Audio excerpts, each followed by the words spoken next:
Ridiculous Crime is a production of iHeartRadio. Zaron. Yo, Elizabeth. Zavin. Hey, what's up? Nothing much. How are you? I got a question for you. Yeah. You got one for me? Yeah. What is it? What's ridiculous? Oh, thank goodness, because I have an answer for that. Perfect. So there was this guy named Mr. Huan from the city of Jiangxia in the Hunan province in China. Mm-hmm. And he had a bad day. He got into an accident, right? And then he was taken to the hospital. And then the news went out, and people saw that he was in the hospital, and people who loved and cared for him came rushing to be by his bedside. And first his girlfriend showed up, and then his girlfriend showed up, and then his girlfriend showed up, and then his girlfriend showed up. 17 women showed up 17? As this man's girlfriend. 17. And they all got to meet each other at his hospital bedside. Oh, no. He's got like the tubes in his mouth. He's like, I don't know what he was doing. 17. Yes. And then ladies. The women, they were a little upset because it turns out that some of the girlfriends, he'd been giving them money every month. That's what the South China Morning Post reported. They also reported that after the accident, some of the women set up an online chat group called, quote, Revenge Alliance. Oh, boy. So, I don't know what they had planned for Mr. Wan, but one of them, Zhao Li, she said, I was really worried when I heard that he was in the hospital. And then, she'd been dating him for 18 months at this point. But then when I started seeing more and more beautiful girls show up, I couldn't cry anymore. So her tears stopped dead on her face. Her cheeks dried up, and then she turned to rage. Yeah. Quiet rage. Stone cold. And she's like, tell me more about this Revenge Alliance. Ridiculous, right? That is ridiculous. Do you want to know what else is ridiculous? Oh my God, I'd love to. Old cons being new again. Ooh. Recycling.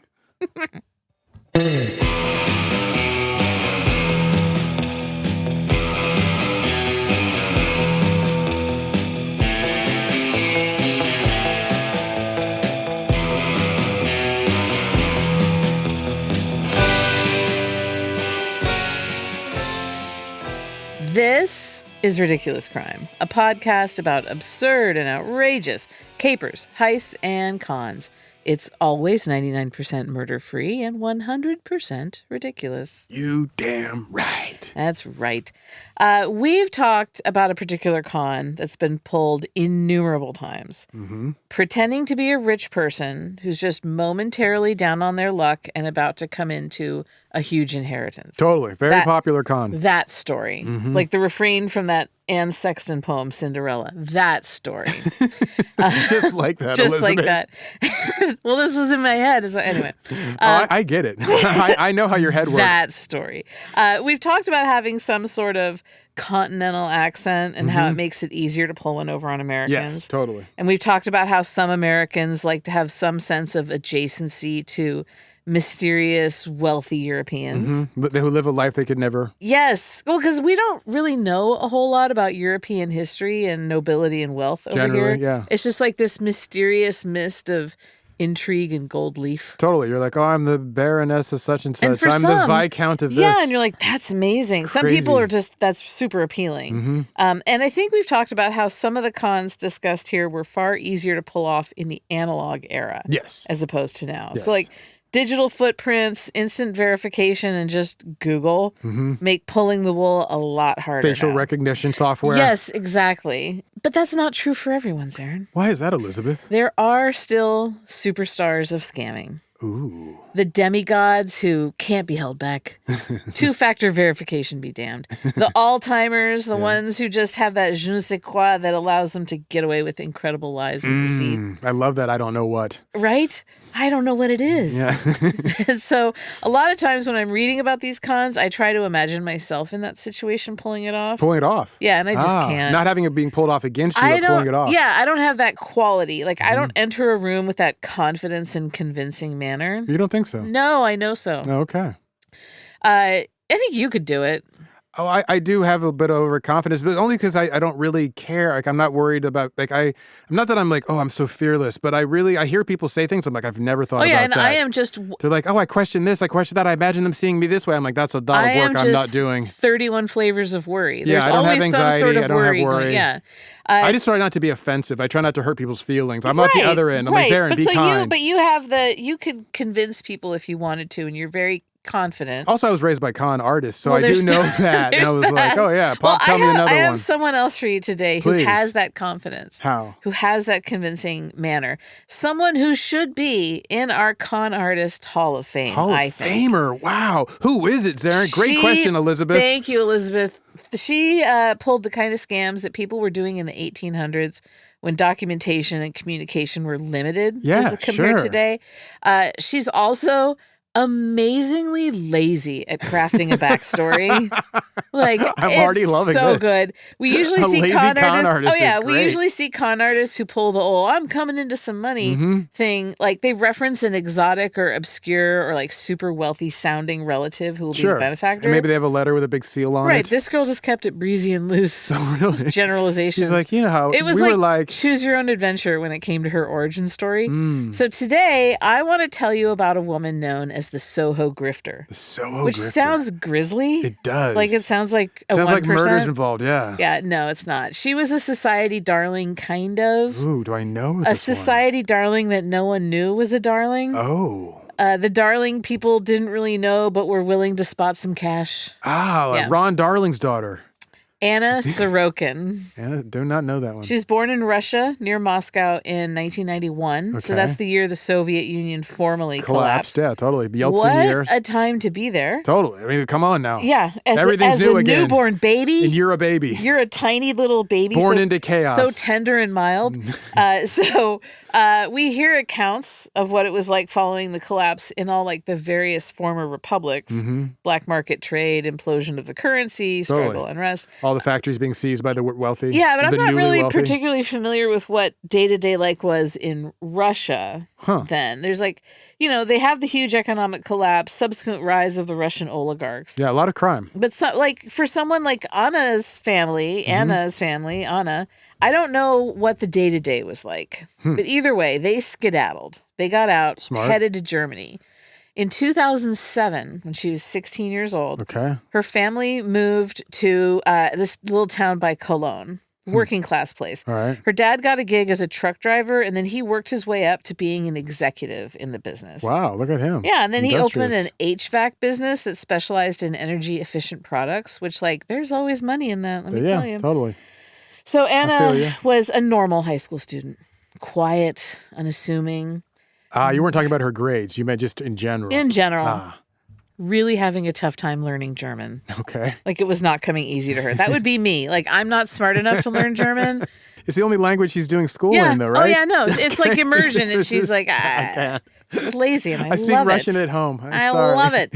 So she gets out of high school. She makes a big move to London and enrolls in Central St. Martin's College. Their parents were footing the bill, which it wasn't a lavish lifestyle. Like she didn't have to work. So the HVAC was paying off for the dad. The HVAC was paying off, but it wasn't luxury. It was just you don't have to work. Her rent's taken care of. You can focus on school. Well, she didn't last long at college. She dropped out. She went back to Germany. She's like, I think I got the hang of the language.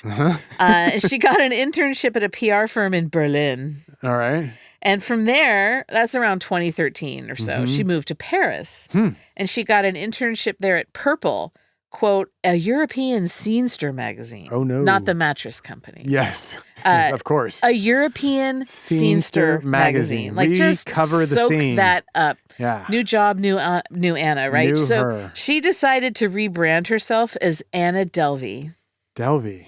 Oh, wait a minute. I know that name. You know that name. It just took me a second. Yeah. I was like, oh, yeah. So, I can see and feel this era of Euro hipsterism. Yes, the 2015, 2013, 2014. It's good stuff. So while she's at Purple, she connected with Olivier Zahn. All right. And Andrei Saravia.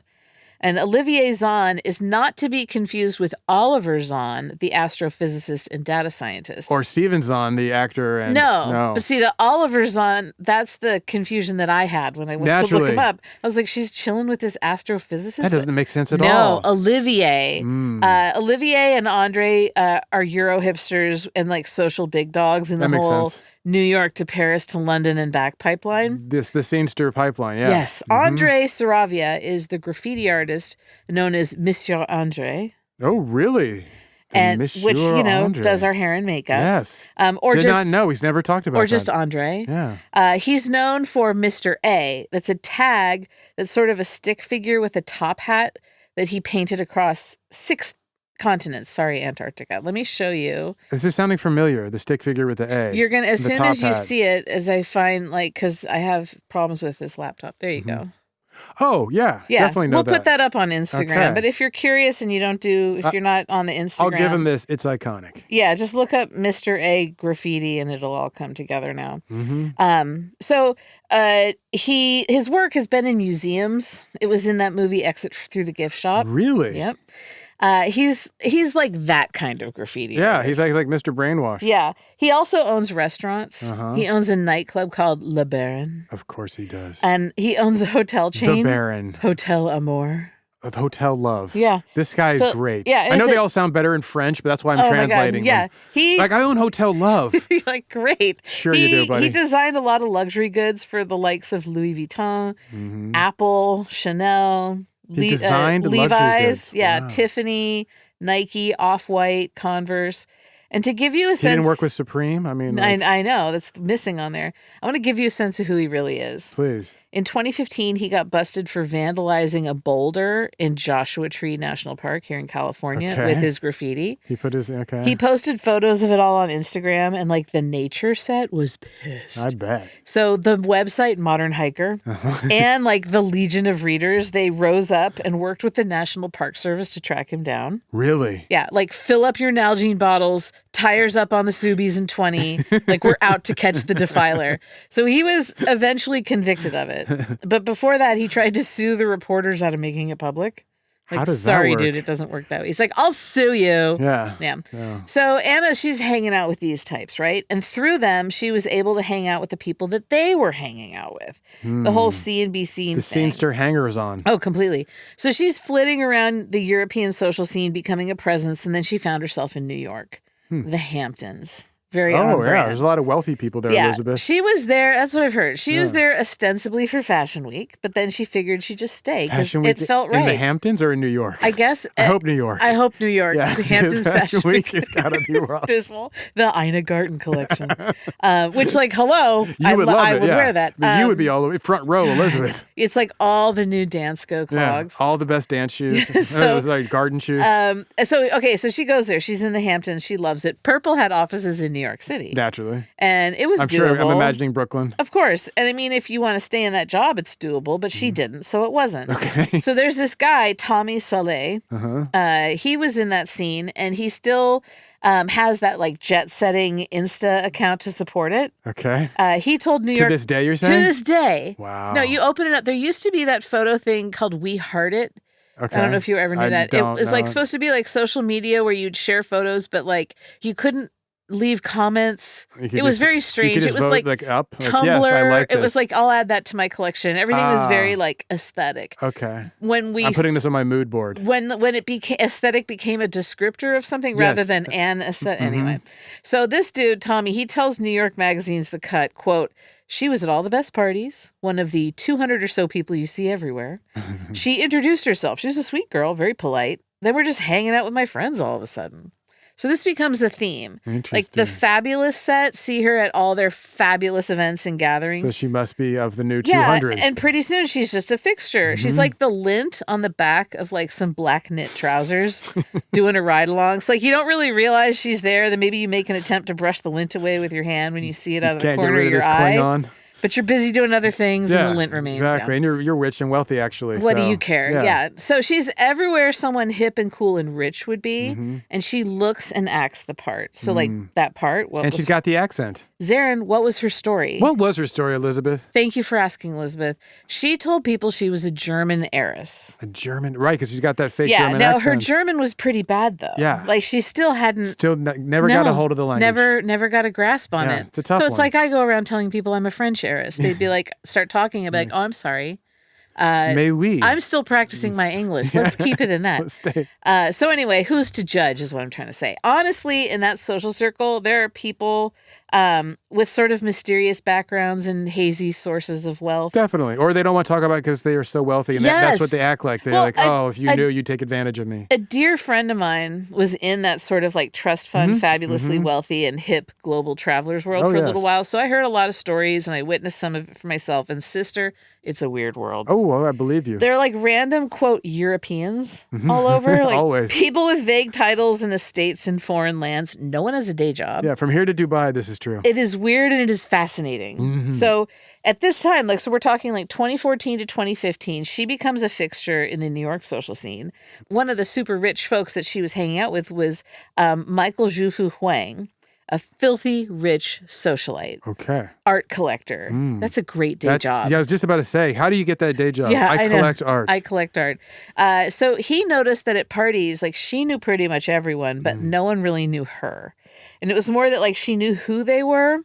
And that was odd enough, but there was more. Like he noticed that she lived at a hotel and she never used credit cards. So like when she would take people out to dinner, she'd just like pull out a giant wad of cash and peel off bills to pay for things. Like she just won the lottery? Yeah, like an Old West bank robber. Yeah, exactly. Yeah. Just let me reach into my satchel of cash. Exactly. So one day, Michael, he mentioned to Anna that he was heading out to Venice, Italy, for the 2015 Biennale. Of course. I was just about to guess. Yeah. Only reason they go to Venice. You know what the Biennale is. Like it's an international cultural exhibition held every year in Venice. Isn't it every 2 years? Well, there are two main components, right? So there's the Art Biennale, and then there's the Architecture Biennale, and they are held in alternating. Right, so there you go. Okay.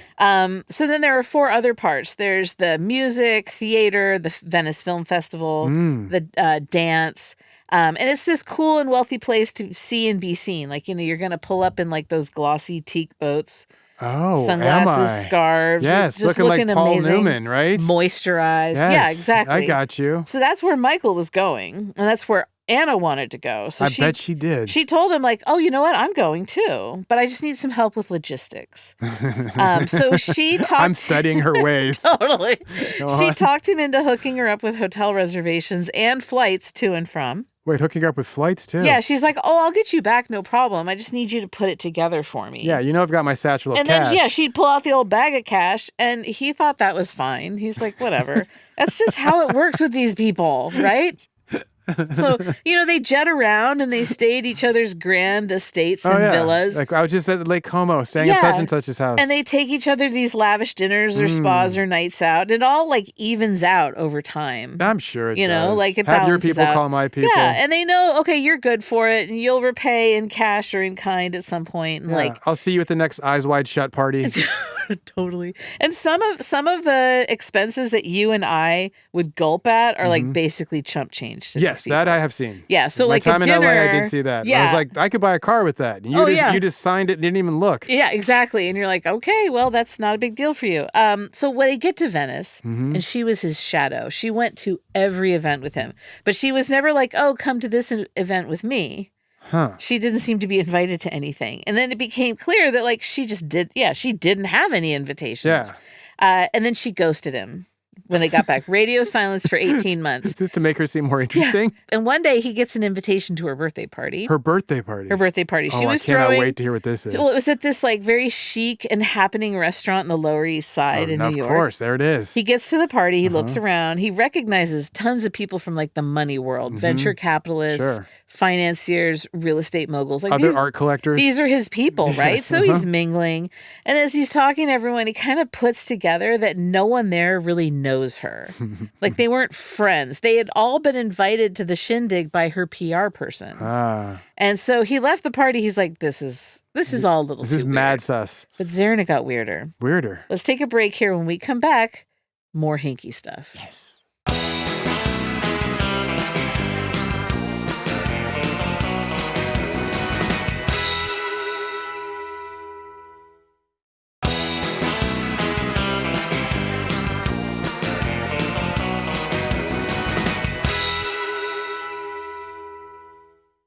Hello. Hi. Hello. I'm here for the weird. Yes, I'm here to supply it. So a couple days after Anna Delvey's birthday party, Michael Huang got an Instagram DM. Okay. It was someone from the restaurant trying to get in touch with Anna because she had skipped out on her bill.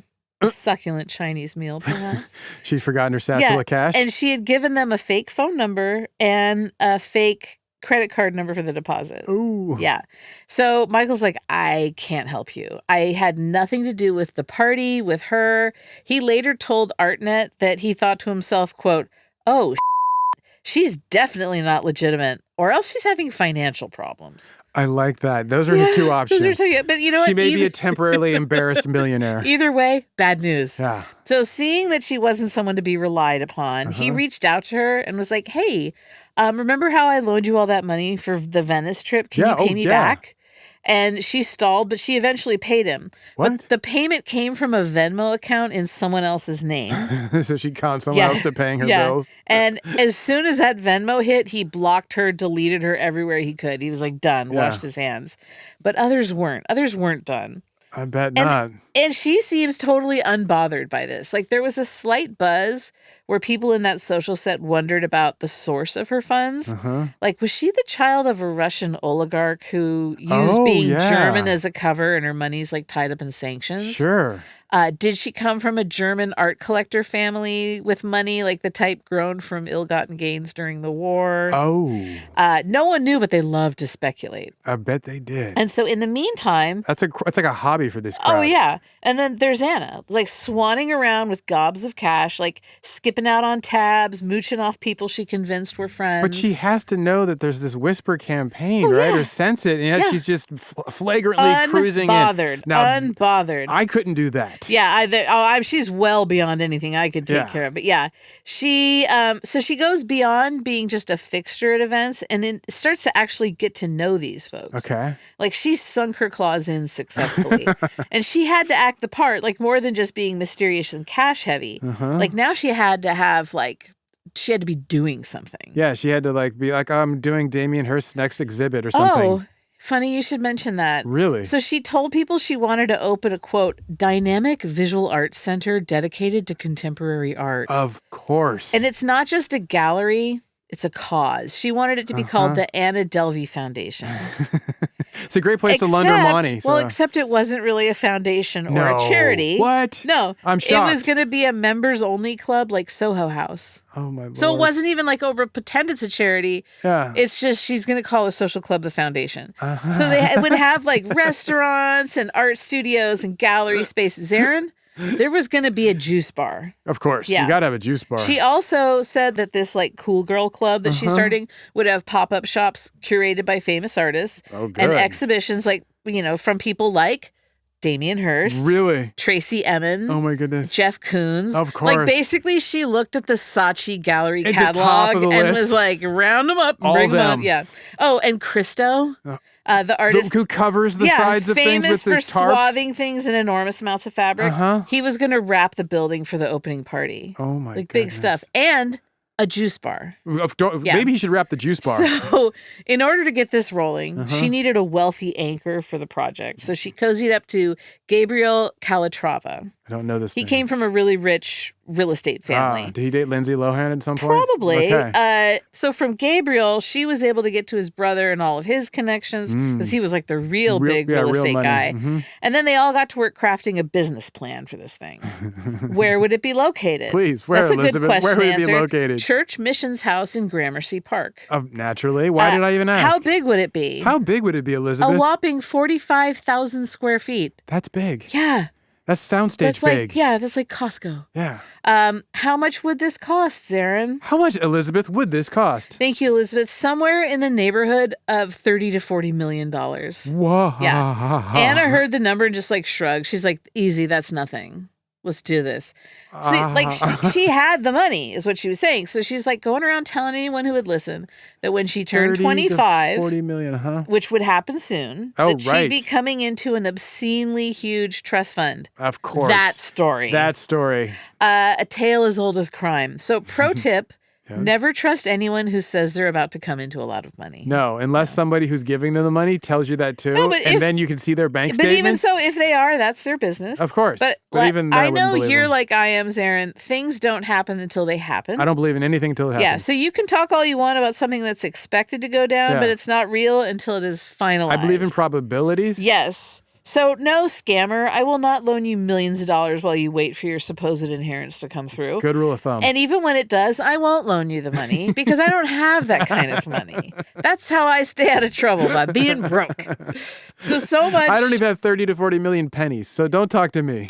So, much like the trust fund, there was also a lease on this place. Naturally. Anna's telling everyone that the lease on the location was secured. Okay. That the Calatrava company taking care of it. She's like, everything's all in line. You can guess whether or not that's true. With the lease supposedly secured, she needed to get down to brass tacks. Who would be the chef for the fabulous restaurants they'd have there? Who will supply the exotic ingredients and curate innovative recipes for the juice bar? Yes, of course. Who would close the funding gap?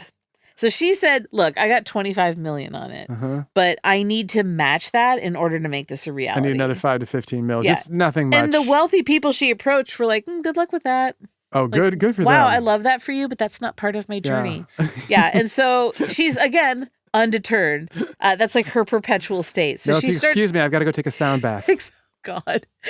So she starts chasing down a business loan. She told people that would actually give her more control over the project. A business loan. Yeah, that she'd get more respect. You know what? I don't want private investors anyway. Totally. Private equity Get ruins everything. here. So she's going to go to a bank and ask them to back this business. Yeah, November. They love things like November 2016. That's what she did. She rolls up into City National Bank and is like, I'm here for a $22 million loan. Now, she's wearing her best outfit now. Oh, yeah. She was like, you can't just waltz in and ask for that kind of money by telling them that you'll soon be wealthy. Totally. Like, you already have to have money to get money in this life. Generally speaking, especially from banks. You have to have some proof of worth, which she did. She had documents from a Swiss bank showing her balance at 60 million euros. Okay. Which is impressive. That is, sure, if it's real. Why wasn't she just using that money? Well, because it doesn't exist, because she photoshopped the paperwork. And so that's all well and good, but City National wanted more documentation. More than a Photoshop paperwork? They're like, don't just bring these printouts on a fuzzy, inkjet. She's like, poor resolution. Oh, okay, yeah, I'll get on it. And then the bank gets an email from this dude, Peter Henneke, and all of the documentation they asked for was in there. Oh. And then they're like, who's Peter Henneke? And she kind of danced around it and never provided an answer. And in like a real rare display of common sense, the bank denied her loan. Well, it is a bank. Undeterred. At the end of the year, she went to Fortress Investment Group and asked for a $25 to $35 million loan from them. Like, that's a ballpark figure there. Yeah, she's just throwing out 25, numbers. 35, now, Since they're not a bank, I'm guessing they're more likely to be a sucker to this? Well, she gave them the same phony documents. Okay. They said, cool. Right. First, you need to pay us $100,000 so that we can check you out, perform due diligence. Give us some money so we believe you can be worth money. All right. Anna's like, cool. Yeah. So then she turns around and she goes back to City National. She's like, do you remember how you wouldn't give me that giant loan? Well, in totally unrelated news, can I have a $100,000 line of credit? And they're like, yeah, okay. It's for business. They're like, that's cool. Yeah, we can do that. They say yes to that. They said that. So then, and Wow. she finessed the bank rep there into letting her, quote, overdraft her account. What? She said she was going to wire money to cover the overdraft, like soon, really, really soon. Real soon. So that's how she winds up with $100,000. So she goes and she gives that to Fortress. While all of this is going on, she's like working her newly developed contacts to grow her brand. So wait, I'm still hung up on. She was given $100,000 as a credit line and said, can I, overdraft my account while I'm doing all this? And they're like, yeah, cool. We know ups and downs of money. I once put in a check into a bank that it was my own check, and I put it into the bank, deposited it, and then took out money against that. And they were going to threaten to close down my account and report me for fraud for prosecution. Yeah. And here's homegirl going, can we just forgive $100,000 just for a time? Yeah, just what's $100,000 between friends? And they're like, cool. Yeah, right. Yeah, that's great. I love your accent. Wow. Accents are powerful in America. They really are. She buddies up to this woman, Rachel Deloche Williams, who was a Vanity Fair photographer. Uh-oh. And they'd been traveling in the same circles for a bit. Rachel knew of Anna at first, and was also super impressed because Anna had 40,000 Instagram followers. That's social currency, I suppose. I mean, I told you I'm broke. I guess. So Anna basically like friend bombed her, buddy wooed her, took her to like pricey nights out, swept her up in like the Cash Money lifestyle. A Vanity Fair photographer. Yeah. Okay. And then told her about her foundation project. And Anna was like, I stay at a really posh hotel instead of having like an apartment or a townhouse because I'm a German national and I'm on a visa, so I can't set up like a primary full-time residence here in I thought the it was States. like, I don't like cleaning, so I have a there's staff. that too. Yeah, no, she's just like, they won't let me. So February of 2017, Anna's living at 11 Howard, a chic boutique luxury hotel. It sounds like it. Doesn't it sound like it? I mean, just you can it's tell not because the Howard Johnson, it's 11 Howard. Or as they describe themselves, this is I found the opening of their website, quote, this innovative hotel where Danish minimalism meets New York realism. And then I closed the website. I bet you did. So that's all I have from there. I bet you closed your whole laptop. I've seen enough. Bailiff, remove this from my courtroom. So she like swanned around the joint in a bathrobe, acting like a the big whole puffy white one. I'm imagining. Acting like the whole thing was hers. Yeah, because she's just like a tiny little blonde. She's like running around in this bathrobe. The staff at the hotel loved her because she's like peeling off $100 bills for tips like it was nothing. That is a way to win a staff. And it wasn't. That's not like weird in the world of high rollers at high level hotels. But a lot of them don't do that. Yeah, but a lot, and she was just peeling honeys like that's for the always gonna win you. slightest thing. Yeah. And so one of those staffers was Nefertari Neff Davis. Okay. She's 25 years old. She was the hotel concierge. And that's a big gig. Totally. You know, like you have to have At good 11 connections. Howard, Elizabeth? I know, right? And at the Howard Johnson. No, because also she's got to know everything as a concierge. She got to do you so gotta much know stuff. Like book my helicopter and trip. who to charm. Yeah. And so Anna loved Neff. Oh, yeah. And she'd always stop she's a and Rolodex. chat on her way in and out of the hotel, and always, every time, left $100 tip, like just left her a crisp 100, just for the chat. Ben Franklin for your time. Yeah, Neff said of Anna, quote, she ran that place. You know how Rihanna walks out with wine glasses? That was Anna. And they let her. Zaron, you and I are obsessed with Rihanna's leaving restaurants. Wine glasses, with yes, a wine you know glass that. in hand. She walks out at the end of a meal with wine in hand, and no one ever stops her because she's Rihanna. Yeah. Well, she's the Anna best. had the same attitude. I'm telling you, this goes far. It does. So she People continues. don't question you if you don't question you. Yes, good call. And all I do is question myself. I know you do. Yeah. So Anna, she's like charming Neff. And she didn't just stop to chat. She starts inviting her to like spa treatments and that kind of thing. She basically was like buying a buddy. Yeah. But there was always an ulterior motive. So she starts telling Neff about the foundation idea, the social club. Okay. She needs help booking hard to get restaurant reservations in order to have like impressive business lunches and dinners and like attract investors. Makes sense. And Neff is like, I'll help my new friend. You know, Anna, you're just too interesting and too strange. Yeah. Well, I'll do this. So she did have some funny business shuffling between. Do you think, by the way, reading about her, that she was funny in person? Like, do you think she had some level of charm? I think she was like brassy. Brassy. And like sassy little. Yeah, she would say the thing most people wouldn't say. Yeah, that and kind just of stuff, like bold and like, full let's of herself do it. And like, okay. I was just curious. So she's still working City, National, and Fortress against each other. She managed to get out of the Fortress thing, like while they were still in the due diligence phase. Okay. So they with the $100,000. Yeah. So they refunded her $55,000 of that fee of the 100. Okay. And then she shuffled They kept that. 45 is like, this is what it cost us so far. That's what they've already spent. Okay. And then they shuffled that. She takes that 55,000, puts it into a Citibank account and use that to live large. Like, sorry, City National, in your line of credit. Oh. That's Citibank's money now. Right. Okay. So she's got a different bank and she's now suddenly using a credit card. Yes. And so, but when you live like her, $55,000 doesn't go very far. No, it's like a couple months maybe. So she had to go back to stiffing people on tabs and like not paying for hotel rooms. Like not being able to hear people as she walks away. Yeah, that's exactly what she would do. So she went back and forth with 11 Howard, promising wire transfers and stuff, like stalling getting the boot from the hotel because she was not paying. And the hotel didn't want to offend her or piss her off because like she knew everyone. Yeah. She's about to open the hottest social club in the city. Yeah, they'll be iced out. They'll be uncool. In 1 month, though, the 1 month that she lived there, she ran up a $30,000 bill. Are you kidding? No, I'm serious. So $30,000 1 month. yeah, hotel management, they sent Neff like, look, twist her arm, get her to pay. Yeah, you know, homegirl. And she's just brushing off, like, I didn't hear that, walks away. Okay, yeah. Like, I totally will do that. Maybe like and next week. starts gifting people champagne, expensive bottles of champagne. Like, that's not going to make this go away. She finally did wire the hotel $30,000 from Citibank. Oh, from the 55,000. Yeah. Okay. But she didn't give them a credit card for the charges that she was continuing to rack up. Oh, she's still staying there. She's still staying there. And so the thing is that she'd already depleted the eggs on this one. But she had depleted that Citibank account. Where did the $30,000 come from? Yeah, where did it come from, Elizabeth? I'll tell you, Elizabeth. It was a classic move, bad checks. Oh, yes. She the was old kiting school kiting checks. And like she would transfer the available funds before they bounced. Yes. And so May 2017, old Anna went to Omaha. Nebraska. See, Berkshire Hathaway was having its annual investment conference. She went to Warren Buffett's annual meeting? She would tell people, I got to go see Warren Buffett. Warren Buffett did not know this. I bet not. Yeah. Is she trying to troll for a rich old guy? I think so. She legitimately went there. She took a $35,000 private jet flight there and back. What? And it should come as no surprise that she did not actually pay for this.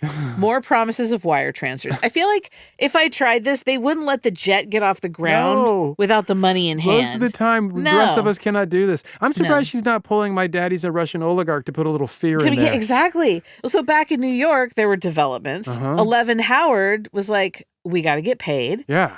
She hadn't checked out. We have bills to pay. Yeah, she hadn't checked out for when she went to Omaha. So she left all of her stuff there. She's basically living there. And don't forget, she hadn't left them the credit card to charge for the stay. So while she's away in Omaha, they kick her out. They change the key card to the room. They put all of her crap, like designer clothes and all, into storage. And they're like, into storage. Yeah, we'll release it when you pay. That was decent. Yeah. So she gets back and lost it. She absolutely lost it. So instead of the classic, do you know who my dad is? Or like my favorite, I'll sue you. Sure. She went full on like Russian FSB. Yes. She said she was going to buy web domains in all of the hotel managers' names and blackmail them into buying them back from her. That is a new level. That's scary. Yeah. Yeah. And I'm going to ruin your life and everyone you know, your family, your neighbors. Yeah. She talked her way into getting her stuff back, and then she was on her way. The threats were as empty as her bank account. Oh, well. Let's stop here for a moment, listen to some ads, get centered, and when we come back, more antics. More Anna-tics.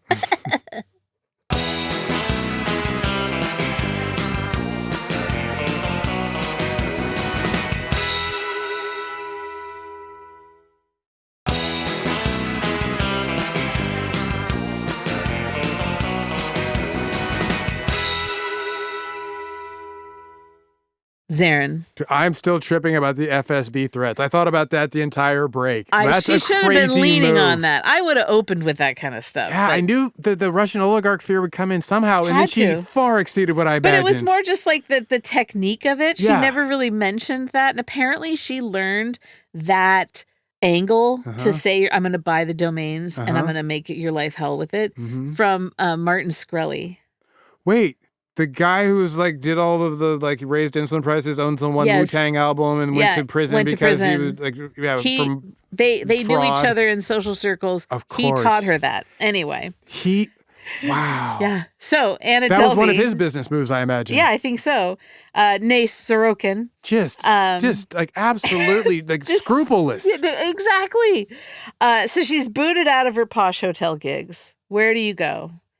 Where do you go, Back Elizabeth? to Germany and get a real job? Back to Cologne again. What am I thinking? Back to Cologne. It's so foolish. No?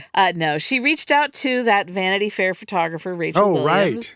She's like, Rachel. I got a story for you, Do you want to girl. go on an adventure? Oh, that's her move? Yeah. And she's like, Rachel, I have to reset my visa with a trip out of the country. Oh, And you know how we should do that? Let's go to Morocco. What? I know. Who wants to go to Fez? Pure luxury. Eye-poppingly You ever been to so. Marrakesh? Yeah, Rachel's like, well, why not? And no, Rachel, sweetheart, no, I girl. can tell you exactly why not. No, girl, no. Yeah, so Anna also invited her personal trainer. She has a personal trainer? Yeah, another friend who happened to be a photographer, and then Neff, the concierge. No, Neff! From the hotel that just evicted her. Neff, you cannot afford this, girl. Neff declined. Smart. Thank you, Neff. She had seen behind the curtain. She knew better. By now, she has to know. She has to. So Anna forwarded the hotel reservation confirmation email to Rachel, and it was for La Mamounia Resort. Sure, if you say so. La Moumania. Never been there. what are we talking about when we say luxury Moroccan accommodations? I have no idea. I'll just be flat out with you. Yeah. You know I do not know this. $7,000 a night. A night. Per night. I, of course, inspected their website. It's jaw-dropping. And it smelled good even through my laptop screen. I've never lived in a place that my rent for the month was that much or not even half that much. Yeah. That's what I'm saying. Exactly. Wow. And that's per night. Per night. Yeah. And so Anna's like, the thing is too, okay, so we have the reservations for the hotel locked in, but my credit card is acting up. And so can you put everyone's flights on your card and then I'll get you back ASAP? Rachel, against my future advice right now, did it. The Vanity Fair writer. Yeah. Or be a photographer. You know she ain't got that. No. So Come on, girl. The trip was amazing. Like the resort, incredible. They had a private butler. The tennis lessons, spa treatments. Lessons? Yeah, they were living it up. What the Daisy Buchanan is going on? After a couple of days of this like relaxation and pampering, they decided they wanted to go into Marrakesh and explore and like shop it up. Oh, yeah. Anna wanted a luxury. She She wanted a caftan. Yeah, of course. Which like, whom among us doesn't? Let's be real. I'd like some Moroccan lace. Yes. At the caftan store, Caftans Are Us, her credit card got declined. Were you eating it up at this point with the caftans? Where you're like, I could go for some caftans. I was like, I'll go with her. Yeah. I'll put the flight on my card. If I get a caftan out of it. So card gets declined. Okay. And she's like, oh my God, you guys, I forgot to tell the bank that I'm traveling. But this has actually happened to me. That's a legit thing. Yeah. People could believe that. And I found though, like back in that time, like mid 20-teens, Sure. that happened to me. Yeah, no, definitely. Now, I went out of the country last year and I went to like call Amex and tell them, they're like, we don't care. They don't do that anymore. No, they're like, we'll figure it out. Don't worry about it. That exact same time happened to me as well. Where I was like, I had to call Bank of America and be like, look, I'm out of America and I need money. Yeah. No, I tried to do preemptively and they were like, congratulations. Yeah, I guess. Yeah. Way to go, girl. Yeah. So they're like, we got eyes on you everywhere. Don't worry about it. So her card's not working. She's like, I'll pay you back immediately to Rachel if you can put this caftan on your card. Okay. And she's like, okay, fine. And then they go out to dinner and she's like, remember my card? Yeah, Rachel's one more time. Okay, fine. So she goes to pick up the tab for the fancy dinner. And so like they didn't like hit up a local market and sit on their hotel beds eating snack foods while watching Law and Order like I would. Yeah, chewing on dates and no, they went to like fancy dinners. So the day after that, they go to explore again. And this time the hotel stopped Anna on her way out. And they're like, your credit card was declined. And so then, she's like, okay, we'll take care of it. So then the day after that, the staff stops Rachel. And they basically said, like, get your friend in line and have her pay up. She goes back to the room. She tells Anna. Anna's like, let me settle this. She goes to the front desk, comes back to the suite, and it's like, everything's cleared up. And took care of it. Zaron. Yes. Close your eyes. No. My eyes are closed. I want you to picture it. You are the day manager at La Mumunia Resort. You have a degree in hospitality and years of experience. You know how to be discreet. You know how to keep guests happy. You also run a tight ship. You've seen your share of grifters and scammers at luxury properties over the years. You can sniff them out. You weren't in when this Anna Delvey checked in. Had you been, your con radar would have started pinging. Of course, you always have to give guests the benefit of the doubt. You don't want to accuse someone of being a criminal when they're just dingy or irresponsible. Word travels fast in the wealthy circles. Such an accusation can be a business killer if it's not substantiated. But now you've seen all you need to see with this Anna Delvey. She's been running up charges and running away from you, and you are done. This ends now. You were told her group went on a day excursion, and you're waiting in the porte cochere that leads from the shaded driveway to the resort into a glossy marble lobby. The sun glints off your aviator sunglasses as a cool breeze ruffles the fronds of the palms, framing the grand resort. On either side of you are associate managers, one holding the paperwork for the bill, the other holding a walkie-talkie, ready to summon resort security. Gentle music drifts out to the driveway from the luxe lobby, its air delicately scented with sandalwood and damask rose. A Range Rover pulls up, and Anna and her group steps out, faces turning up to the afternoon sun. You step forward. Miss Delvey, you say, I do not mean to cause offense, It is important that we address the financial aspect of your stay here, but I wish to stress that I do so in a spirit of respect and consideration. She gives you a small grin and begins walking toward their villa, friends trailing behind like hapless ducklings following their mother into traffic. You and your colleagues follow. Miss Delvey, you repeat. I do not wish to be indelicate. May I respectfully bring to your attention that the account for your villa remains outstanding. I would be most grateful if we could arrange settlement immediately. Should you prefer, our accounts department would be delighted to coordinate discreetly with your office or personal assistant to ensure everything is managed smoothly. You're now standing in front of the door to the villa, blocking their entrance. There's a tense silence. Anna turns to one of her friends. Rachel, she says, can you put the charges on your card? I'm having a terrible time with my bank. They'll just put a hold. The charges won't go through. I'll get on the phone with my bank right now and arrange a wire. Does that satisfy you? Anna asks you, turning to stare daggers at you. Certainly, miss, you say. As long as the wire is initiated today, I'll need confirmation as soon as it's placed. Certainly, says Anna, echoing your tone. You go back to your office and wait. And wait. So Zaron, she done did it again. She done did it. Rachel and the personal trainer, they're like, we're out of here. Thank goodness. They head back to New York almost immediately. Anna and the other friend, the other photographer, they stayed at the resort, like still soaking up the luxury. Are you kidding? Rachel gets home and checks her card statement. She'd been charged for everything.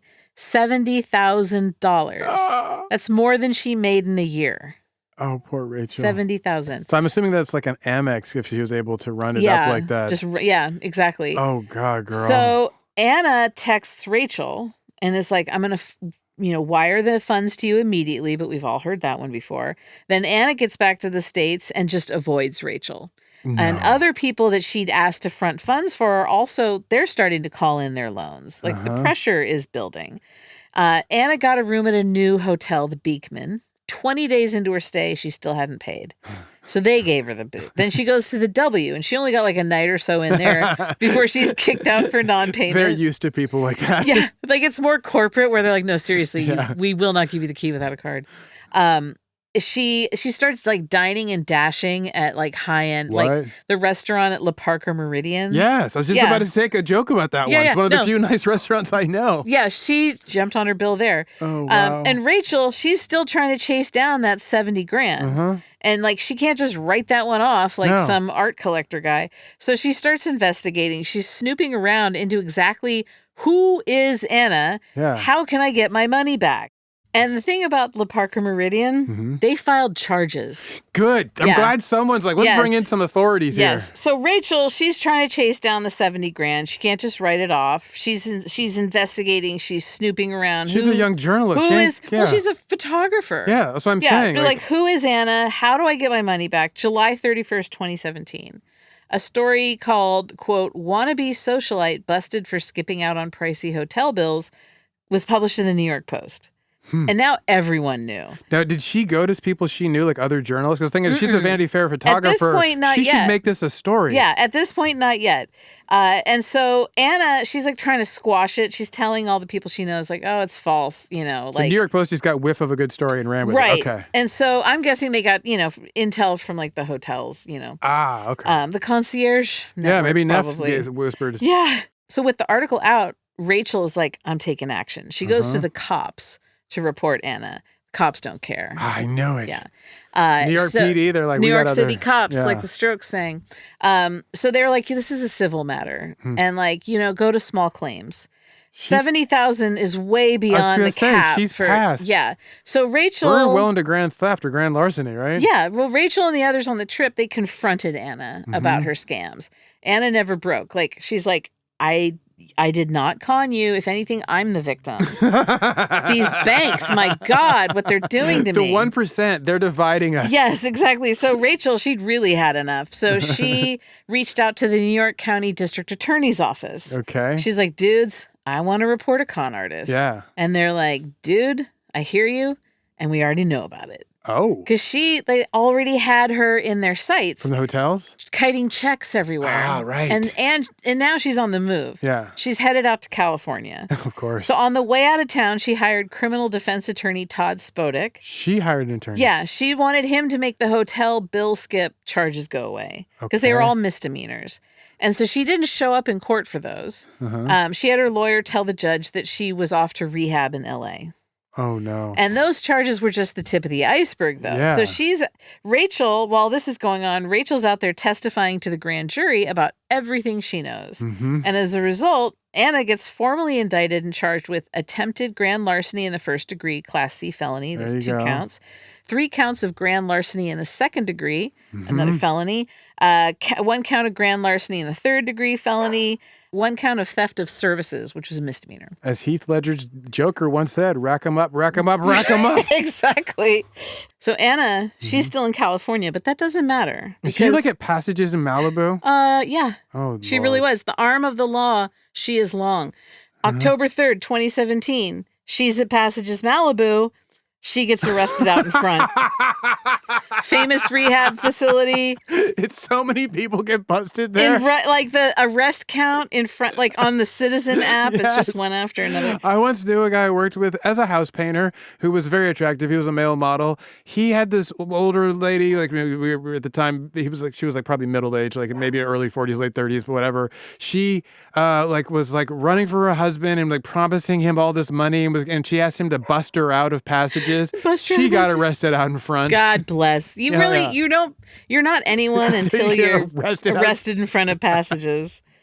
So she's arrested and gets sent back to New York where she's arraigned and remanded without bail. Remand, Your Honor, all that. Yeah. That story.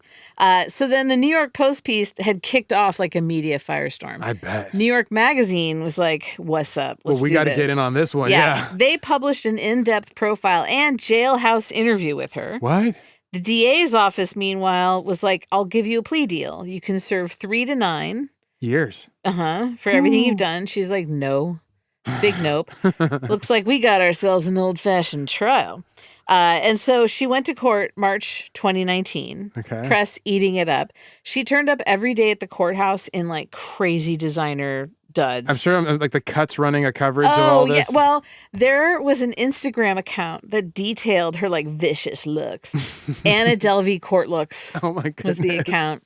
And I can gladly tell you that yes, on April 25th, 2019, she was found guilty of 4 counts of theft of services, 3 counts of grand larceny, 1 count of attempted grand larceny, and then she got acquitted of 1 count of grand larceny and 1 count of attempted grand larceny. Yikes. She got 4 to 12 years in prison, which blew by the time proposed in the plea deal. Yeah, 3 to 9, and she got 4 to 12. Yeah.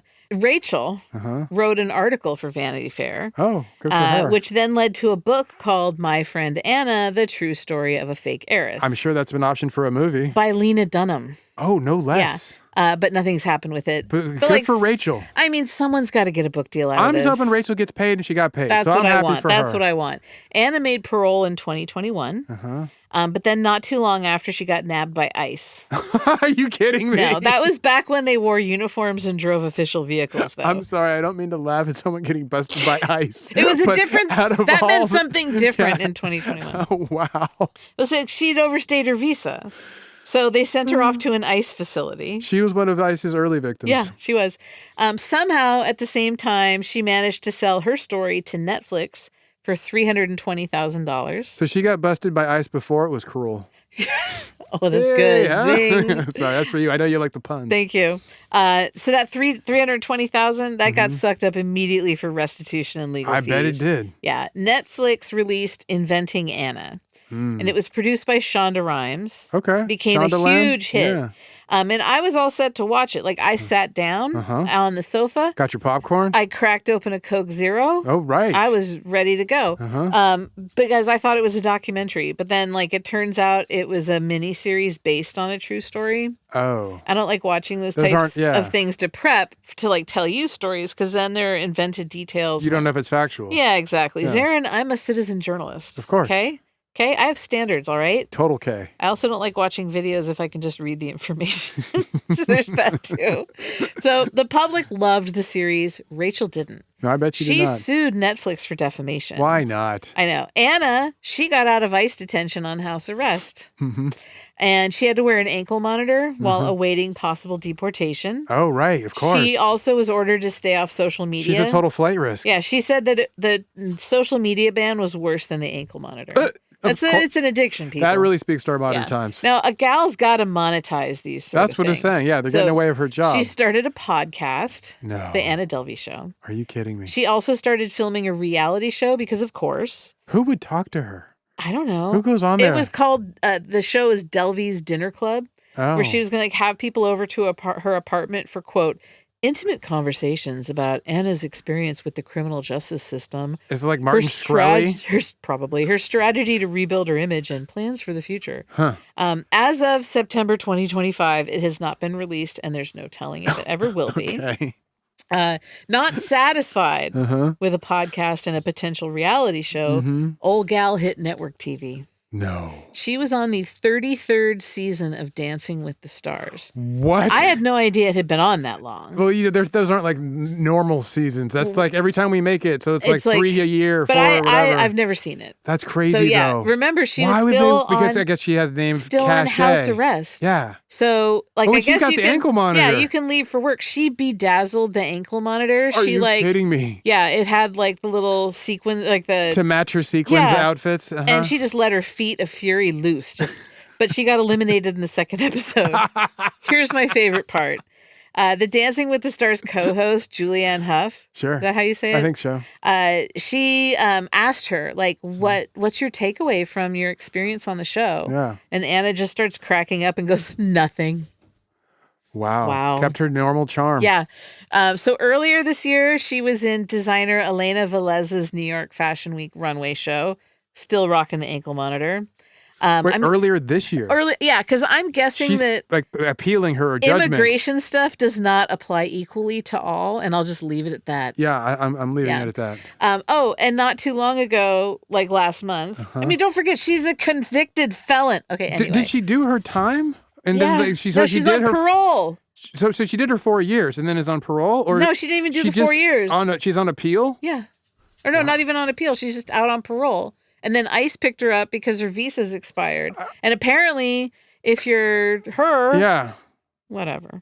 Okay, if you're a cute little blonde who wears a bathrobe and people go, I love her, then your ICE problems are different. Yeah, you're not on your way to Sudan. Yeah. Not too long ago, like last month, she did an Instagram photo shoot in Prospect Park in New York. For who? Well, it wound up being really controversial. Who needed the name brand recognition of her this bad? In an Instagram photo shoot, baby, I do those with the dogs all the time. It was controversial because there were all these rabbits in the shoot. Rabbits? Yeah, and I guess like the stylist for the shoot went and got them from some animal rescue, and then when the shoot was done, they just released them all into the park. Into the Central Park?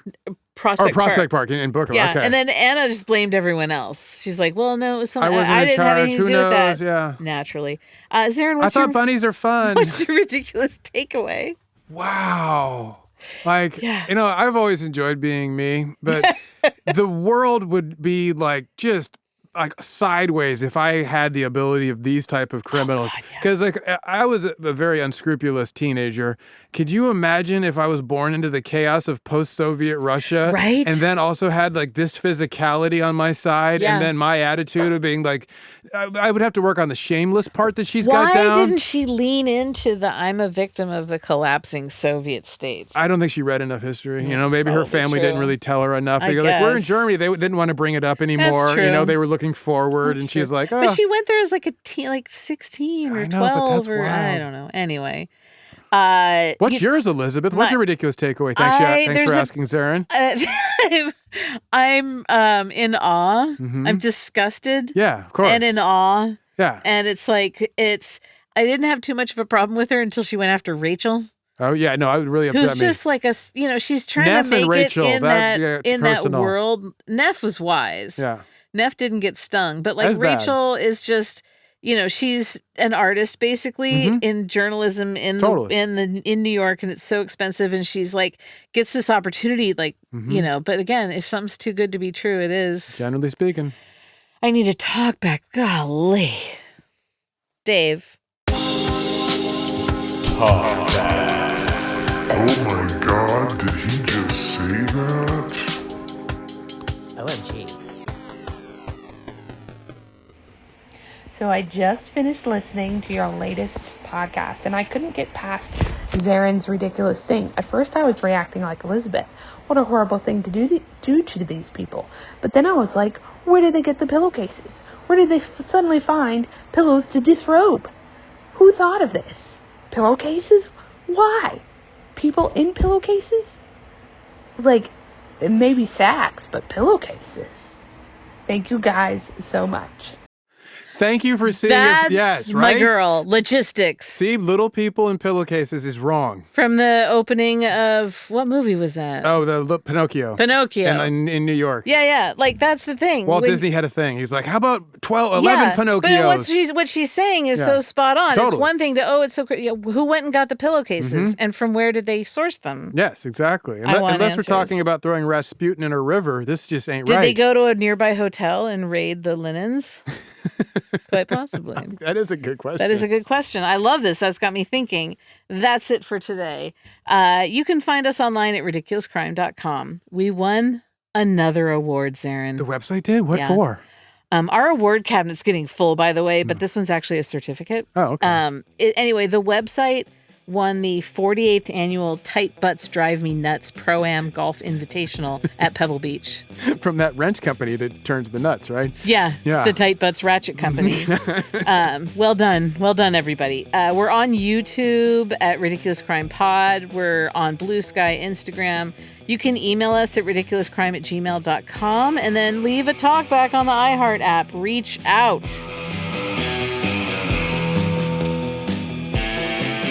Ridiculous Crime is hosted by Elizabeth Dutton and Zaron Burnett. Produced and edited by Dave Kustin, who will inherit $700 million when he turns 25 next week. You should call him. Starring Annalise Rutger as Judith. Research is by Instagram darling with 4.8 billion followers, Krista Carruthers. The theme song is by Euro Party Boys, Thomas Lee and Travis Dutton. Host wardrobe is provided by Botany 500.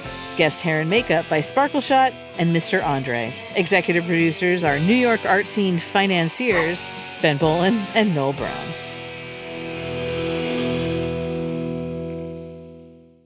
Ridiculous crime. Say it one more time. Ridiculous crime. Ridiculous Crime is a production of iHeartRadio. For more podcasts from iHeartRadio, visit the iHeartRadio app, Apple Podcasts, or wherever you listen to your favorite shows.